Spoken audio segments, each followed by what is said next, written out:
Unmute कर लीजिए please. हाँ, सबसे पहले तो राहुल गांधी की यात्रा।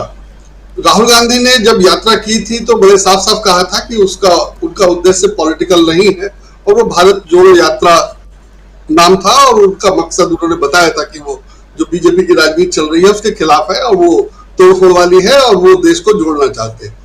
तो मैं उसी को मानता हूं, और मैं अभी भी यही कहूंगा, और अभी भी पार्टी ने ऑफिशियली ये नहीं कहा है कि वो चुनाव, ये सब सारा जो है चुनाव लड़ने के लिए, वो कांग्रेस की या राहुल गांधी की पॉलिटिक्स है, और उसमें जो चीजें सामने आ रही हैं वो उस हिसाब से काम कर रहे हैं। ये चुनाव या प्रधानमंत्री बनने की कोशिश या सत्ता पाने की कोशिश के रूप में मैं नहीं देखता हूं। मैं इसे कांग्रेस की सिंपल राजनीति के रूप में देखता हूं, जो पिछले दिनों नहीं था। पिछले दिनों से मेरा मतलब है 2014 से 2019 तक के चुनावों में नहीं था। राहुल गांधी बिल्कुल एक्टिव नहीं थे, और बीजेपी को जो करना था, जैसे करना था उसने किया, और कांग्रेस ने बहुत ही आराम से उसको करने दिया। अब भारत जोड़ो यात्रा के बाद से कांग्रेस एक्टिव लग रही है, और उससे बीजेपी की परेशानी दिखाई दे रही है। और जो कुछ भी हो रहा है, जिसकी हम लोगों ने चर्चा की, उसमें विपक्षी एकता, मतलब कांग्रेस के साथ सबका एकजुट होना, वो सब उसका नतीजा है कि बीजेपी कांग्रेस के विरोध का, या कांग्रेस की राजनीति का, या कांग्रेस के मुकाबले का, या एक्टिव होने का बीजेपी में जो रिएक्शन है उसको काउंटर करने के लिए ये लोग एक हो रहे हैं। और लग रहा है कि अब फाइट तभी हो सकती है जब हम लोग सब माने विपक्ष एकजुट हो, जिसकी जरूरत 2019 में नहीं समझी गई, और पुलवामा जैसे हादसे से चुनाव जीता गया। पुलवामा जैसा हादसा से मेरा मतलब है कि वो हो गया या करवाया गया वो अलग चीज है, लेकिन वो फायदा उसी से हुआ था, मुख्य रूप से बीजेपी को। तो ये अब हम सब लोग जब कांग्रेस की पॉलिटिक्स पर नजर डाल रहे हैं, तो ये ध्यान रखना चाहिए। जैसे सोनिया गांधी का लेख है, अभी कुछ दिन पहले खबर छपी थी कि बीजेपी एडिट पेज पर या लेखों के मामले में कितना एक्टिव है, और बीजेपी के कितने लेख छपे हैं, बीजेपी के मंत्रियों के, और मंत्रियों के लेख जो छपते रहते हैं उनकी गिनती बनती थी, और बहुत बताया गया था उसमें कि बीजेपी ने उसमें कितना काम किया है। तो अब उसमें सोनिया गांधी का लेख आ रहा है, मतलब अभी तक बीजेपी एक तरफा खेल रही थी, और काउंटर अब शुरू हुआ है। यह सोनिया गांधी का दूसरा लेख है। पहले ही लेख के बाद बीजेपी की जो प्रतिक्रिया थी, और सोनिया गांधी के लिखे पे जो नाराजगी वगैरह हुई है, वो कांग्रेस में नहीं होता, और लेख का जवाब लेख लिख के दिया जाना चाहिए, प्रेस कॉन्फ्रेंस करके या बयान जारी करके नहीं दिया जाना चाहिए। लेकिन बीजेपी ये सब करती है। जब ये सब हो रहा है, उस समय हमें ये याद करना चाहिए कि बीजेपी या नरेंद्र मोदी क्या करते रहे हैं। अभी जब ये राजेश पायलट के खिलाफ ये धरना चल रहा है, अगर मुख्यमंत्री के खिलाफ जो धरना चल रहा है, सचिन पायलट का जो धरना चल रहा है, उस पर नरेंद्र मोदी ने चुटकी ली और आपसी लड़ाई की बात की। नरेंद्र मोदी हमेशा कांग्रेस के इंटरनल पॉलिटिक्स की, इंटरनल डेमोक्रेसी वगैरह की बात करते रहते थे। अब जब कांग्रेस में इंटरनल पॉलिटिक्स साफ साफ दिखाई दे रहा है, बीजेपी की इंटरनल पॉलिटिक्स नहीं दिख रही है, तो कांग्रेस की तरफ से बीजेपी में वैसा हमला नहीं है जैसा नरेंद्र मोदी या बीजेपी कांग्रेस पे करती रही थी। तो मुझे लगता है कि कांग्रेस इस मामले में पीछे है या सो है, और नरेंद्र मोदी जो करते हैं वो पहले कर चुके होते हैं, कांग्रेस जवाब बाद में दे रही है। जहां तक इंटरनल डेमोक्रेसी की बात है, और कांग्रेस के बीजेपी के मुकाबले की बात है, वो तो बीजेपी में भी होना चाहिए। बीजेपी में क्यों लोगों को लग रहा है कि नरेंद्र मोदी जो कर रहे हैं, बीजेपी जो कर रही है वो सब ठीक है, और बीजेपी में उसका विरोध अगर कुछ गलत है तो उसका विरोध क्यों नहीं होना चाहिए। जैसे एक कर्नाटक में चुनाव है, और बीजेपी ने अपनी चाल और रणनीति के अनुसार वहां रिजर्वेशन खत्म कर दिया।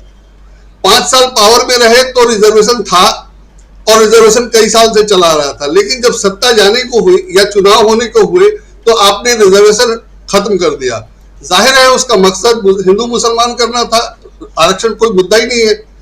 और आरक्षण अगर खत्म कर दिया, और जब कोर्ट में केस किया गया तो कोर्ट में यह दलील दी गई है बीजेपी की तरफ से या सरकार की तरफ से, मतलब सरकार ही कहना चाहिए, वहां पार्टी तो सरकार है, कि संविधान विरोधी है। अमित शाह ने भी एक पब्लिक मीटिंग में कहा था कि वो आरक्षण इसलिए खत्म किया गया कि संविधान विरोधी है।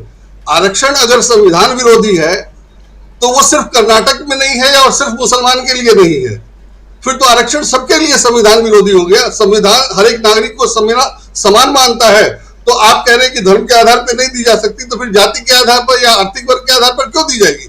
फिर तो संविधान, फिर तो आरक्षण हर तरह से संविधान विरोधी है। तो क्या बीजेपी ऐसा मानती है? क्या दूसरे राज्यों में भी वो ऐसी बात करती है? नहीं करती है। तो ये बात बीजेपी वाले इंटरनली क्यों नहीं कर रहे या कर रहे हैं?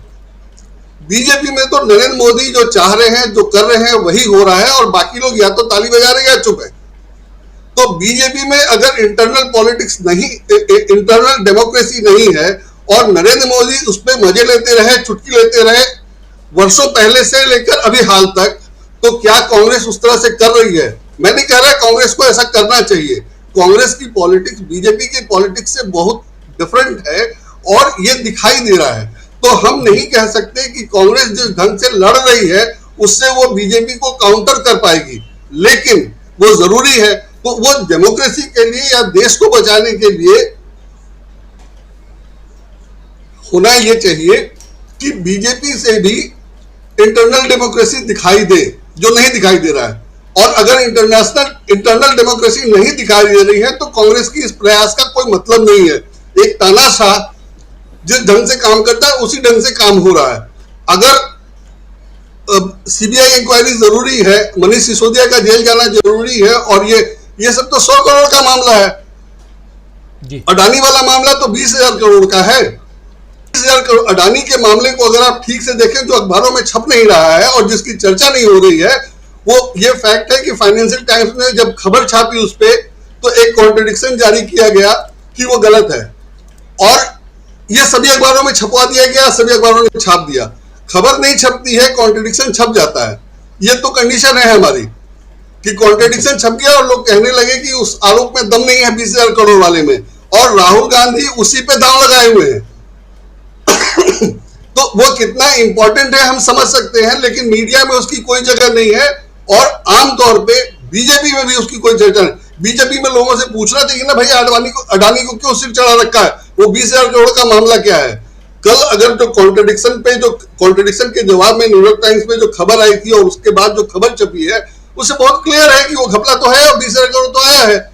अडानी के जवाब में एक जवाब ये भी है कि 2015 से सारा मामला पब्लिक में है। तो सारा मामला पब्लिक में यही है कि 20,000 करोड़ आए हैं, और वो किसके हैं वो बताया नहीं गया है, यही पूछा जा रहा है। तो केस तो एस्टेब्लिश्ड है कि 20,000 करोड़ का स्रोत गड़बड़ है और वो नहीं बताया जा रहा है, बताया जाए। उसके बावजूद वो हंगामा नहीं है, ना कांग्रेस की तरफ से या विपक्ष की तरफ से कहना चाहिए मुझे, कांग्रेस तो अपना काम कर ही रही है, विपक्ष की तरफ से वो पूछा जा रहा है, ना बीजेपी में इंटरनली पूछा जा रहा है। देश के लिए, डेमोक्रेसी के लिए, चुनाव के लिए या पार्टी पॉलिटिक्स के लिहाज से बीजेपी में ये सवाल क्यों नहीं उठना चाहिए कि आज अडानी का ये 20,000 करोड़ का मामला क्या है और आप उस पर क्यों नहीं इंक्वायरी करवा रहे?